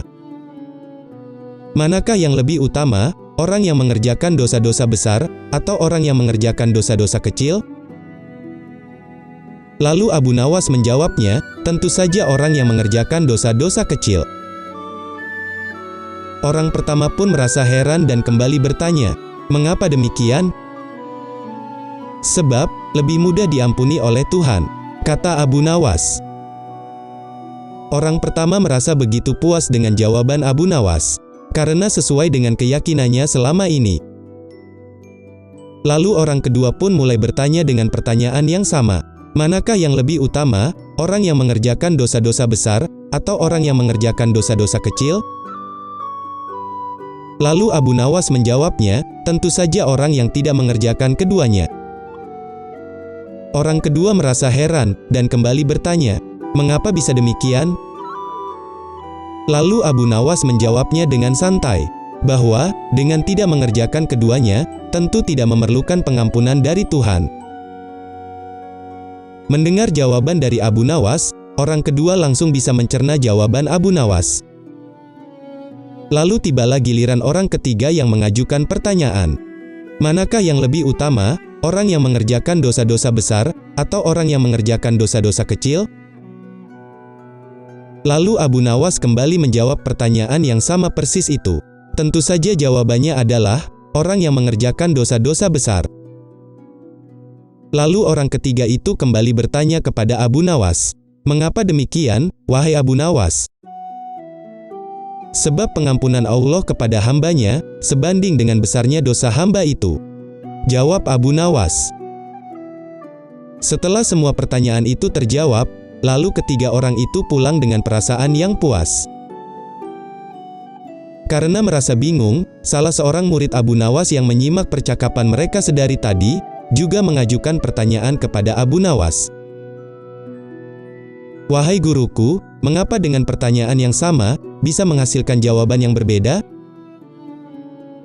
Lalu Abu Nawas menjawab pertanyaan muridnya, bahwa sejatinya manusia dibagi ke dalam 3 tingkatan, yakni tingkatan mata, tingkatan pikiran, dan tingkatan hati. Merasa belum puas, muridnya kembali bertanya, seperti apakah tingkatan mata, tingkatan pikiran, dan tingkatan hati, wahai guruku? Tingkatan mata itu, seperti halnya jika anak kecil melihat bintang. Ia tentu akan mengatakan bahwa bintang itu kecil, karena ia hanya menggunakan matanya. Sedangkan tingkatan pikiran adalah, ketika orang pandai yang melihat bintang di langit. Tentu ia akan mengatakan bahwasanya bintang itu besar, karena ia berpengetahuan. Dan tingkatan hati adalah ketika orang pandai dan mengerti yang melihat bintang di langit.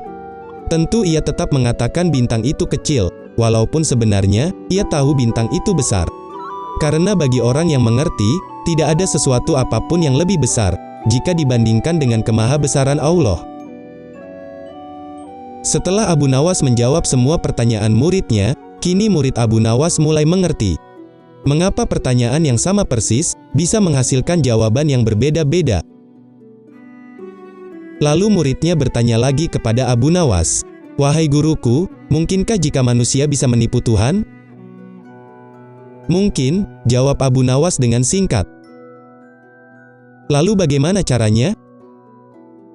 "Dengan merayunya, melalui pujian dan doa," kata Abu Nawas.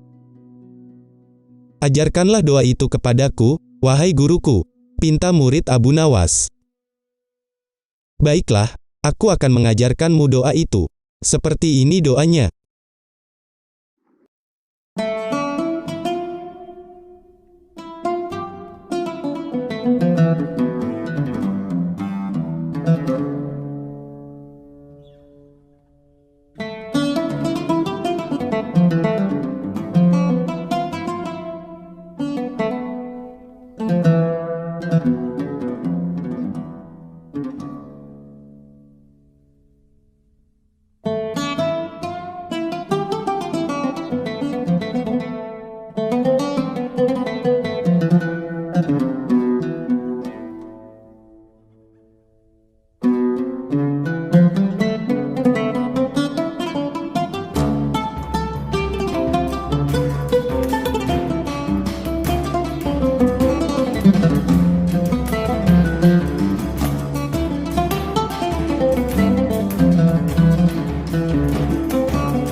Kadangkala, untuk menunjukkan sesuatu kepada sang raja, Abu Nawas tidak bisa hanya sekedar melaporkannya secara lisan.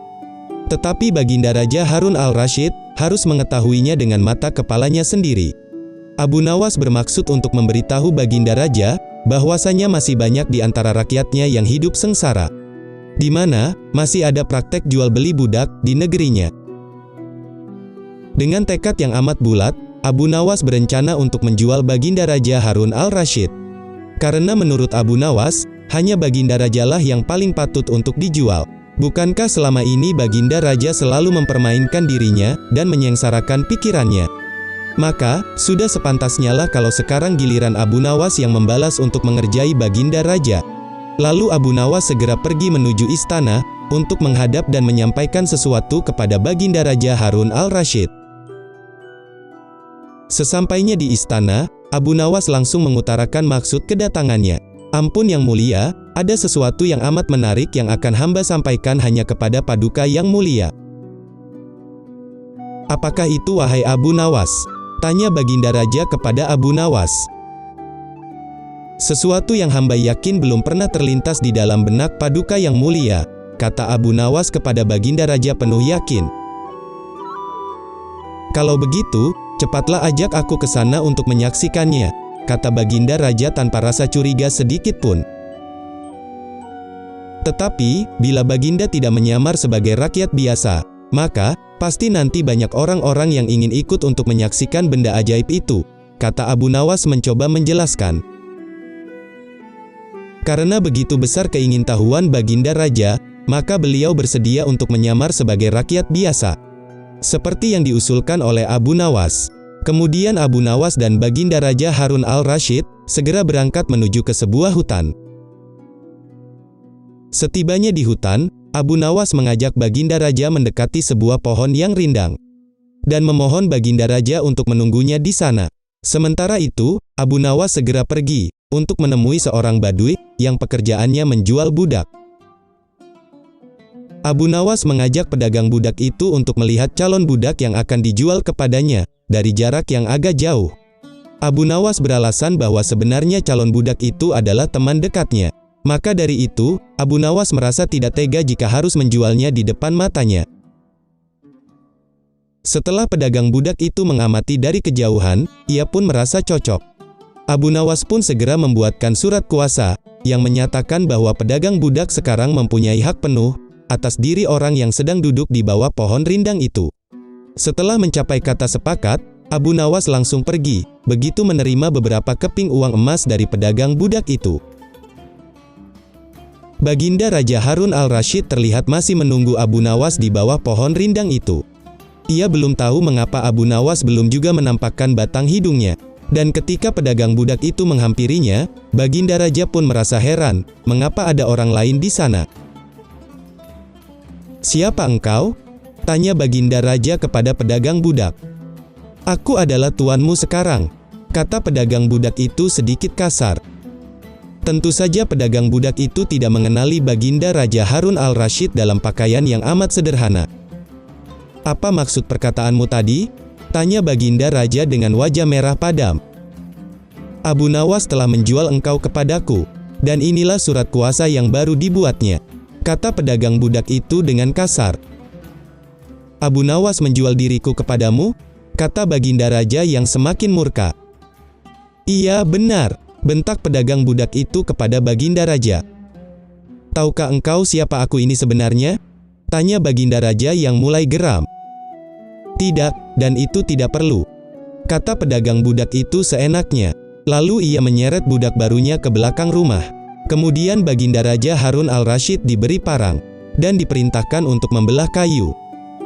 Terlihat begitu banyak tumpukan kayu di belakang rumah badui itu, sehingga memandangnya saja Baginda Raja Harun al-Rasyid sudah merasa muak, apalagi jika harus mengerjakannya. Pedagang budak itu terus saja memaksa Baginda Raja untuk melakukannya, meskipun Baginda Raja terus menolaknya. Akhirnya Baginda Raja Harun al-Rasyid pun terpaksa melakukannya.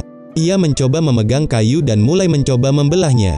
Namun, si badui merasa aneh, karena melihat cara Baginda Raja Harun al-Rasyid dalam memegang parang. "Kau ini bagaimana?" bagian parang yang tumpul malah kau arahkan ke kayu, dasar kau ini sungguh bodoh sekali. Bentak pedagang budak itu kepada Baginda Raja. Lalu Baginda Raja Harun al-Rasyid mencoba membalik parangnya, hingga bagian yang tajam terarah ke kayu. Ia mencoba membelahnya, namun tetap saja pekerjaannya terasa aneh dan kaku bagi si Badui. Oh, beginikah derita orang-orang miskin mencari sesuap nasi, harus bekerja keras terlebih dahulu, lama-lama, aku tak tahan juga seperti ini. Gumam Baginda Raja Harun al-Rasyid. Si Badui menatapnya dengan pandangan heran, dan lama-kelamaan ia pun menjadi marah.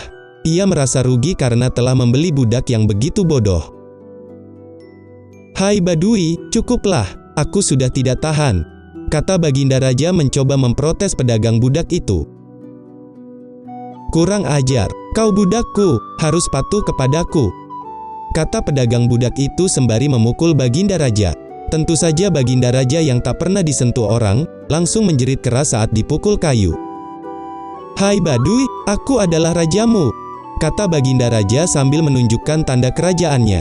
Pedagang budak itu pun kaget, dan mulai mengenali Baginda Raja Harun al-Rasyid. Ia pun langsung menjatuhkan diri sembari menyembah Baginda Raja Harun al-Rasyid. Namun Baginda Raja tidak marah kepada pedagang budak itu dan segera mengampuninya, karena ia memang benar-benar tidak tahu. Tetapi kepada Abu Nawaslah Baginda Raja amat murka dan gemas. Ingin sekali rasanya beliau meremas-remas tubuh Abu Nawas seperti telur.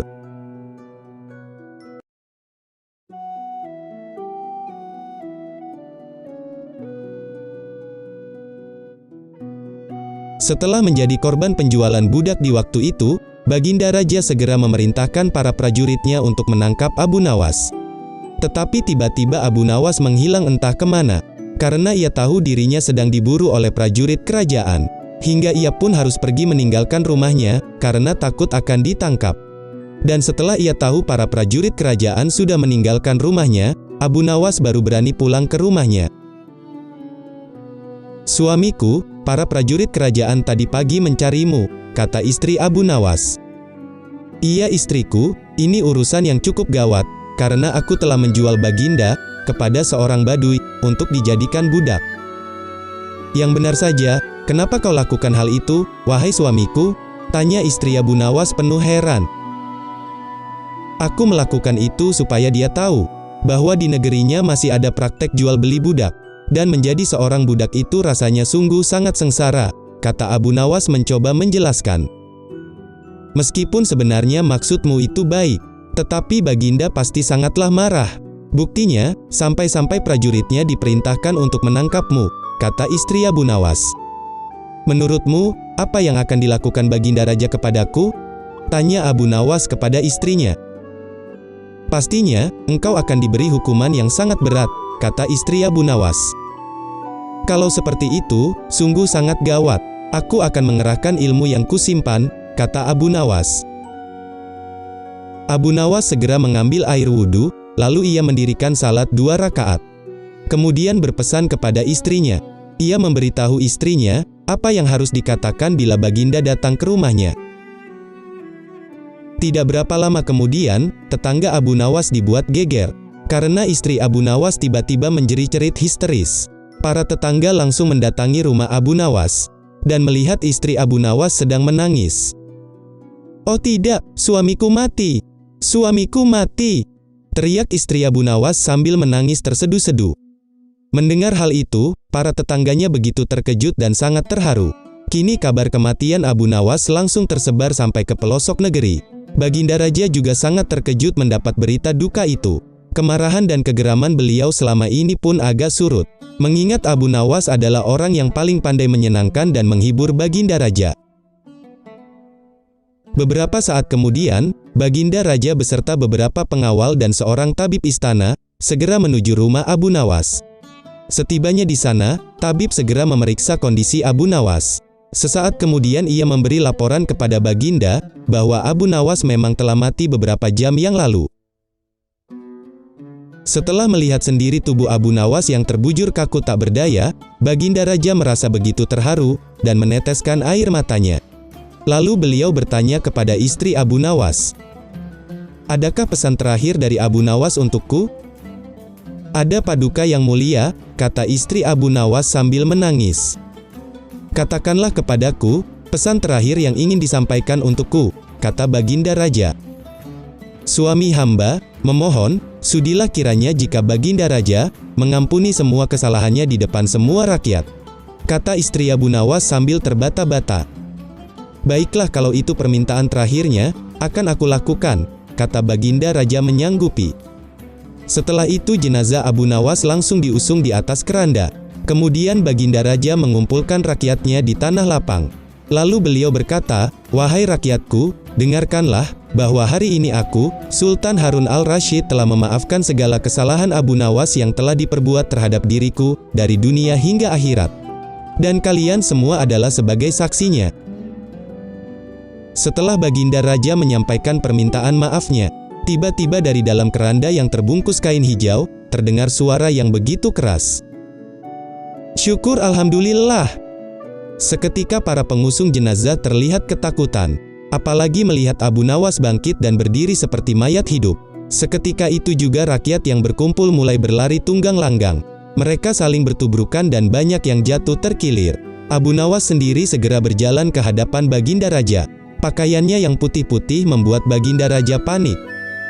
Kau sebenarnya mayat hidup, atau memang kau hidup lagi?" tanya Baginda dengan gemetar. "Iya benar tuanku, hamba masih hidup. Hamba mengucapkan terima kasih yang tak terhingga, atas pengampunan tuanku," kata Abu Nawas. "Jadi, kau masih hidup?" tanya Baginda Raja kebingungan. "Betul Baginda, hamba masih segar bugar. Buktinya kini hamba merasa lapar dan ingin segera pulang." "Kurang ajar kau Abu Nawas, ilmu apa yang kau pakai?" tanya Baginda Raja. "Ilmu dari Maha Guru Sufi, guru hamba yang sudah meninggal dunia," jawab Abu Nawas. "Tolong ajarkan ilmu itu kepadaku," pinta Baginda Raja kepada Abu Nawas. "Tidak mungkin Baginda, hanya guru hamba yang mampu melakukannya. Hamba tidak bisa mengajarkannya sendiri kepada Baginda," kata Abu Nawas tidak menyanggupi permintaan Baginda Raja. "Sungguh pelit kau ini Abu Nawas," Baginda Raja menggerutu kecewa. Akhirnya Abu Nawas pulang dengan perasaan yang begitu lega, karena Baginda Raja Harun al-Rasyid telah mengampuni semua kesalahannya. Bagaimana menurut kalian? Abu Nawas memang sungguh cerdik bukan?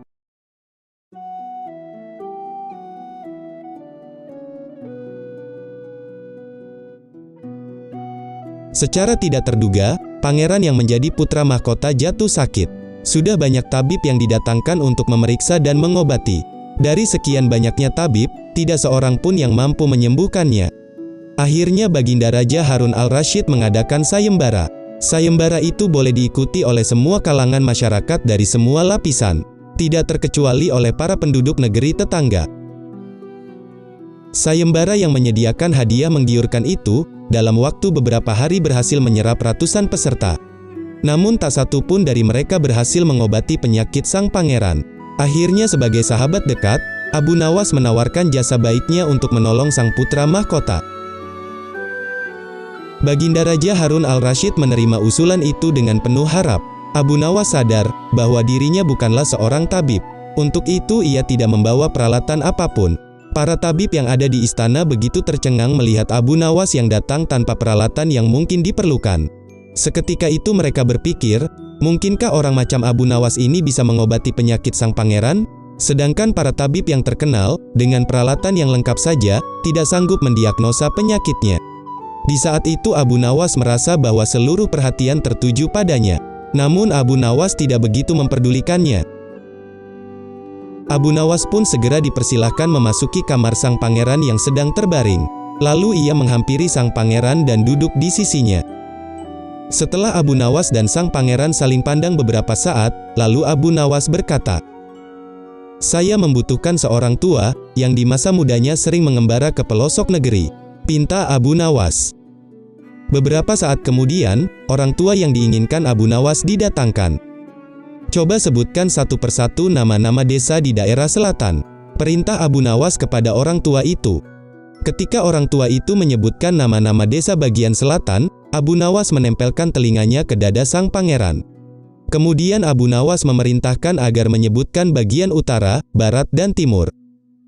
Setelah semua bagian negeri disebutkan, Abu Nawas memohon agar diizinkan mengunjungi sebuah desa di sebelah utara. Mendengar hal itu, Baginda Raja Harun al-Rasyid pun merasa heran. Lalu ia berkata kepada Abu Nawas, "Engkau aku undang ke sini bukan untuk bertamasya." "Hamba tidak bermaksud berlibur yang mulia," kata Abu Nawas. "Tetapi, aku belum paham maksudmu," kata Baginda Raja. "Ampun tuanku, kurang bijaksana rasanya bila hamba jelaskan sekarang," kata Abu Nawas. Setelah memohon izin kepada Baginda Raja, kemudian Abu Nawas pergi selama 2 hari untuk mengunjungi desa yang dimaksud. Sekembalinya dari desa itu, Abu Nawas segera menemui sang pangeran, dan membisikkan sesuatu kemudian menempelkan telinganya ke dada sang pangeran. Lalu Abu Nawas menghadap Baginda Raja dan berkata, "Apakah yang mulia masih menginginkan sang pangeran tetap hidup?" Tanya Abu Nawas kepada Baginda Raja. "Apa maksudmu?" Baginda Raja balas bertanya kepada Abu Nawas. "Sang pangeran sedang jatuh cinta pada seorang gadis desa di sebelah utara negeri ini," kata Abu Nawas menjelaskan. "Bagaimana bisa kau tahu?" tanya Baginda Raja penasaran. Ketika nama-nama desa di seluruh negeri disebutkan, tiba-tiba degup jantungnya bertambah keras ketika mendengarkan nama sebuah desa di bagian utara negeri ini. Dan sang pangeran tidak berani mengutarakannya kepada Baginda Raja. Kata Abu Nawas menjelaskan. "Lalu, apa yang harus aku lakukan?" tanya Baginda Raja kepada Abu Nawas. "Baginda Raja agar segera mengawinkan pangeran dengan gadis desa itu," jawab Abu Nawas. "Kalau tidak, bagaimana?" tanya Baginda Raja ragu-ragu.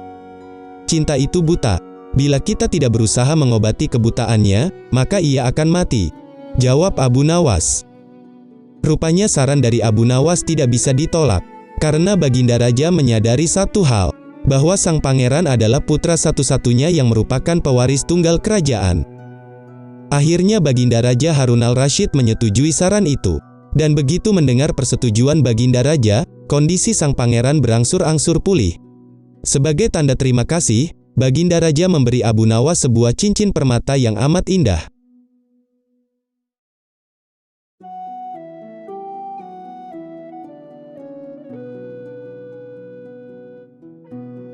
Pada suatu hari, kawan-kawan Abu Nawas merencanakan untuk mengadakan perjalanan wisata ke hutan.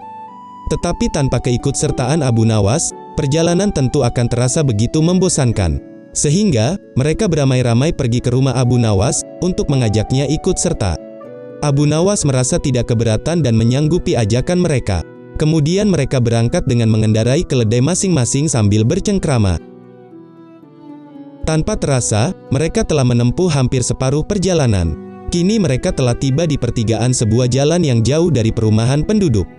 Mereka pun memutuskan untuk berhenti sejenak, karena mereka merasa ragu-ragu, di mana, sepengetahuan mereka, kedua jalan itu memang menuju ke hutan. Tetapi hutan yang mereka tuju adalah sebuah hutan wisata, bukan hutan yang dihuni binatang-binatang buas yang justru akan membahayakan nyawa mereka. Kemudian Abu Nawas hanya bisa menyarankan untuk tidak meneruskan perjalanan, karena bila salah pilih, maka mereka semua tak akan pernah bisa kembali. Bukankah lebih bijaksana bila kita meninggalkan sesuatu yang meragukan? Tetapi salah seorang dari mereka tiba-tiba berkata, "Aku mempunyai 2 orang sahabat yang tinggal di dekat semak-semak sebelah sana. Mereka adalah saudara kembar, dan tak ada seorang pun yang bisa membedakan keduanya, karena rupa mereka begitu mirip sekali. Di mana, yang satu selalu berkata jujur, sedangkan yang satunya lagi selalu berkata bohong. Dan mereka adalah orang-orang yang begitu aneh, karena mereka hanya mau menjawab satu pertanyaan saja. Apakah engkau mengenali salah satu dari mereka, yang selalu berkata jujur?" tanya Abu Nawas. "Tidak, aku pun begitu sulit untuk membedakannya," jawab kawan Abu Nawas singkat. "Baiklah kalau begitu, kita beristirahat sejenak," kata Abu Nawas memberi usul. Kemudian Abu Nawas dan kawan-kawannya istirahat dan memakan daging dengan madu. Seusai makan, lalu mereka berangkat menuju ke rumah saudara kembar itu. Setelah pintu dibuka, maka keluarlah salah seorang dari mereka. Dan tanpa banyak basa-basi, lalu ia berkata kepada rombongan Abu Nawas, "Maaf, aku sangat sibuk hari ini. Kalian hanya boleh mengajukan satu pertanyaan saja kepadaku, dan tidak boleh lebih." Kemudian Abu Nawas menghampiri orang itu, dan berbisik kepadanya. Lalu orang itu juga menjawab dengan cara berbisik pula kepada Abu Nawas. Lalu Abu Nawas mengucapkan terima kasih dan segera mohon diri untuk kembali ke hutan. Hutan yang kita tuju melewati jalan sebelah kanan, ucap Abu Nawas kepada kawan-kawannya. Bagaimana kau bisa memutuskan harus menempuh jalan sebelah kanan, sedangkan kita tidak tahu, apakah orang yang kita tanya itu, orang yang selalu berkata jujur, atau justru yang selalu berkata bohong? Tanya salah seorang dari mereka kepada Abu Nawas. Karena orang yang kutanya menunjukkan jalan yang sebelah kiri, jawab Abu Nawas. Kawan-kawan Abu Nawas begitu merasa bingung, dan karena masih belum mengerti juga, maka Abu Nawas menjelaskannya. Begini, tadi aku bertanya kepadanya, apa yang akan dikatakan saudaramu, bila aku bertanya jalan yang mana yang menuju ke hutan yang indah? Apabila jalan yang benar itu di sebelah kanan, dan bila orang itu kebetulan yang selalu berkata benar, maka ia akan menjawab, jalannya di sebelah kiri. Karena ia tahu, saudara kembarnya akan mengatakan jalan sebelah kiri. Sebab, saudara kembarnya selalu berbohong. Dan apabila orang itu kebetulan yang selalu berkata bohong, maka ia akan menjawab jalannya sebelah kiri. Karena, ia tahu saudara kembarnya yang jujur itu tentu akan mengatakan jalan sebelah kanan. Sebab saudara kembarnya selalu berkata benar. Setelah Abu Nawas menjelaskannya, akhirnya mereka mengerti dan segera melanjutkan perjalanan mereka, menuju ke hutan yang indah.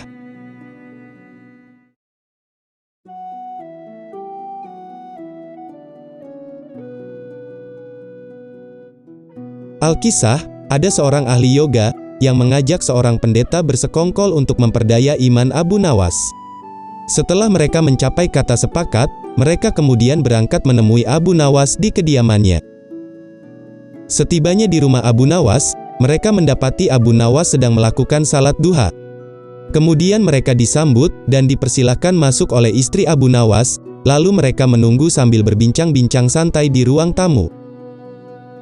Seusai salat, Abu Nawas segera menemui mereka. Di tengah perbincangan santai itu, kemudian tamunya mengutarakan maksud kedatangannya. Kami sebenarnya ingin mengajakmu untuk melakukan pengembaraan suci. Jika tidak keberatan, ikutlah bersama kami, wahai Abu Nawas, kata ahli yoga. Oh tentu saja, dengan senang hati. Lalu kapan kita akan berangkat? Tanya Abu Nawas dengan polosnya. Rencananya kita akan berangkat besok pagi, jawab pendeta itu. Baiklah kalau begitu, kita bertemu di kedai teh besok pagi, kata Abu Nawas menyanggupi ajakan mereka. Keesokan paginya, mereka pun berangkat. Abu Nawas terlihat mengenakan jubah seorang sufi, sedangkan ahli yoga dan pendeta mengenakan pakaian keagamaan masing-masing. Tiba-tiba di tengah perjalanan, mereka mulai diserang rasa lapar, karena memang mereka sengaja tidak membawa bekal. Hai Abu Nawas, bagaimana kalau engkau saja yang mengumpulkan derma, guna membeli makanan untuk kita bertiga, karena kami berdua akan melakukan kebaktian, ujar pendeta itu. Tanpa banyak bicara, Abu Nawas segera berangkat mencari dan mengumpulkan derma dari dusun satu ke dusun lainnya. Setelah derma terkumpul, Abu Nawas membeli makanan yang cukup untuk mereka bertiga. Abu Nawas segera kembali ke pendeta dan ahli yoga dengan membawa makanan. Namun, karena sudah tak sanggup menahan rasa lapar, Abu Nawas berkata, "Mari segera, kita bagi makanan ini sekarang," kata Abu Nawas. "Kalau bisa, jangan sekarang. Kami sedang berpuasa," kata ahli yoga. "Tetapi aku hanya menginginkan bagianku saja, sedangkan bagian kalian terserah pada kalian," kata Abu Nawas berusaha menawarkan jalan keluar. "Aku tidak setuju dengan pendapatmu. Kita harus kompak dalam melakukan apapun," kata pendeta berusaha menyangkal. "Betul, aku pun tidak setuju, karena waktu makanku besok. Besok pagi aku baru akan berbuka puasa," kata ahli yoga. "Mengapa sekarang kalian malah tidak mengizinkan aku untuk mengambil bagianku sendiri? Itu sungguh tidak masuk akal," kata Abu Nawas yang mulai merasa jengkel dengan tingkah mereka berdua. Meskipun begitu, pendeta dan ahli yoga tetap bersikeras tidak mengizinkan Abu Nawas mengambil bagian yang menjadi haknya. Abu Nawas pun mulai merasa penasaran, ia pun mencobanya sekali lagi, dan berusaha untuk meyakinkan mereka agar mengizinkan ia memakan bagiannya, tetapi mereka tetap saja menolaknya. Abu Nawas kini benar-benar merasa jengkel dan marah. Tetapi ia tidak menunjukkan sedikit pun rasa jengkelnya dan berusaha untuk tetap tenang. "Kalau begitu, bagaimana jika kita mengadakan perjanjian?" ujar pendeta itu. "Perjanjian seperti apa?" tanya Abu Nawas kepada pendeta. "Barang siapa di antara kita bermimpi paling indah, maka ia akan mendapat bagian yang terbanyak. Untuk mimpi yang kurang indah maka akan mendapat bagian lebih sedikit. Dan yang terburuk akan mendapat paling sedikit sekali." Setelah pendeta itu menjelaskan aturan mainnya, Abu Nawas pun menyetujuinya tanpa memberikan komentar apapun. Malam hari pun tiba, pendeta dan ahli yoga mulai merasa ngantuk dan akhirnya tertidur pulas. Tetapi Abu Nawas tidak bisa tidur, hanya saja ia pura-pura tidur. Setelah merasa yakin bahwa kawan-kawannya sudah terlelap, Abu Nawas mulai menghampiri makanannya. Tanpa berpikir panjang, Abu Nawas memakan habis makanan itu hingga tidak tersisa sedikit pun. Setelah merasa kekenyangan, akhirnya ia tertidur lelap. Dan keesokan harinya mereka terbangun hampir bersamaan. Lalu ahli yoga bercerita dengan wajah yang berseri-seri. "Tahukah kalian, tadi malam aku bermimpi memasuki sebuah taman yang mirip sekali dengan nirvana. Aku pun merasakan kenikmatan yang belum pernah kurasakan sebelumnya selama hidupku."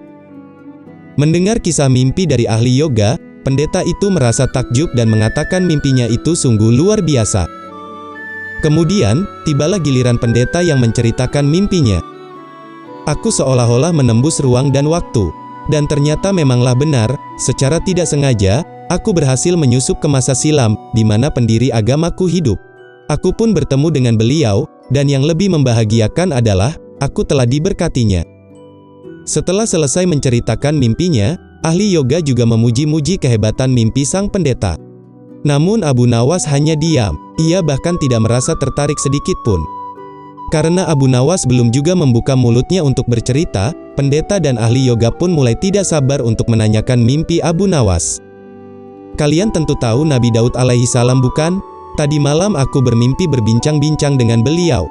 Beliau menanyakan kepadaku, apakah aku berpuasa atau tidak. Lalu aku katakan aku berpuasa, karena aku memang tidak makan sejak dini hari. Kemudian beliau menyuruhku segera berbuka, karena hari sudah malam.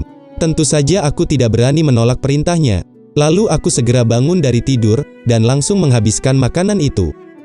Abu Nawas menceritakan perihal mimpinya semalam tanpa merasa bersalah sedikit pun. Sambil menahan rasa lapar yang menyayat-nyayat, pendeta dan ahli yoga saling berpandangan satu sama lain. Kejengkelan Abu Nawas yang lalu, kini telah terobati. Pada akhirnya, ahli yoga dan pendeta itu pun sadar bahwa tidak ada gunanya jika coba-coba mempermainkan Abu Nawas. Pasti hanya akan mendapat celaka sendiri.